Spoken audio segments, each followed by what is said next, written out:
आज की वीडियो में मैं आपको शैतानी परी का अमल बताने जा रहा हूँ जो कि लड़की की शक्ल में होगी। आप इस अमल को रात 10 बजे के बाद किसी भी टाइम कर सकते हैं, लेकिन बुध और इतवार के दिन आपने इस अमल को करना है। सबसे पहले आपने इस अमल की ज़कात अदा कर लेनी है, 5 किलो मठियाई लेनी है, वो बच्चों में तकसीम कर देनी है। उसके बाद आपने बाज़ार से 2 कितान के कपड़े हासिल कर लेने हैं, ज़ाफ़रान और मुश्क और स्याही हासिल कर लेनी है। फिर आपने अपनी जगह पे आ जाना है जहाँ पे आपने इस अमल को करना है। वहाँ पे आके आपने इसे अमल को खुले आसमान के नीचे शुरू कर देना, चाहे वो अपने घर में कर लें या बाहर कर लें।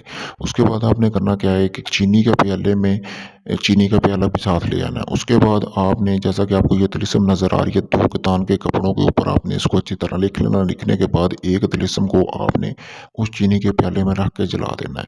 जलाने के बाद आपने करना क्या है, दूसरा जो तिलिस्म है उसको आपने अपने तकिए के नीचे रख के सो जाना है। रखने के बाद रात किसी भी पहर इंसानी शक्ल में लड़की हाज़िर होगी। आपने डरना बिल्कुल नहीं है, सिर्फ़ वो आपसे ज़िना की ख्वाहिश करेगी, आपने उसकी वो ख्वाहिश पूरी करनी है। बदले में वो आपका किसी भी किस्म का कोई जायज़ नाजायज़ काम है वो आपका पूरा करके देगी। बहुत ही आसान अमल है, इस अमल को आप खुद भी कर सकते हैं। मेरी तरफ से आप भइयों को इजाज़त है। इजाज़त के लिए अपना नाम कमेंट में लिखें। अगर ये अमल आप खुद नहीं कर सकते, आप चाहते हैं कि अमल मैं करूँ और ट्रांसफ़र आपको दूँ, तो मैंने अपना व्हाट्सएप नंबर स्क्रीन पर दिया हुआ है। आप किसी भी वक्त मेरे व्हाट्सएप नंबर पर मुझसे रब्ता कर सकते हैं। शुक्रिया दोस्तों।